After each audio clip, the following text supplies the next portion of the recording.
Everyone, আমি আজকে আপনাদেরকে দেখাবো যে ঘানি মিলে কিভাবে ঘানি ভাঙানো হয়। বন্ধুগণ, এখানে দেখছেন মোটরটা ঘুরছে। এটা 20 হর্স পাওয়ারের মোটর।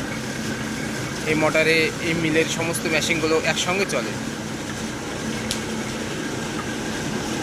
আর এই মেশিনটা দেখছেন, এটা আজাদের মেশিন, গাজিয়াবাদের আজাদ। এই মেশিনটা অনেক ভালো মেশিন, তবে এই মেশিনটা অনেক পুরাতন মেশিন। এই মেশিনটা এখানে তেল পড়ে, খুব সুন্দর তেল পড়ছে, দেখতে পাচ্ছেন। অবশ্য ঘানিটা হয়ে এসছে, ঘানিটা শেষের দিকে প্রায়। আর আরেকটা মেশিন আপনাদেরকে আমি দেখাবো, ওটাও খুব ভালো মেশিন। ওটাও কিছুদিন হলো আমরা নিয়েছি, নতুন মেশিন। এই মেশিনের এখানে আপনার ঘানি ঢেলে দিয়েছি, দেখতেই পাচ্ছেন। আর ঘানি যে সরিষাটা ঢেলেছি, এই দিক দিয়ে সরিষাটা নেমে যাচ্ছে, দেখতেই পাচ্ছেন।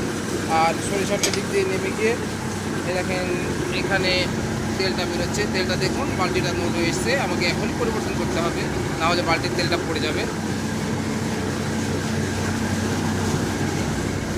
ধান ভাঙানো হয়, হলুদ লঙ্কাও ভাঙানো হয়, এবং গমও ভাঙানো হয়,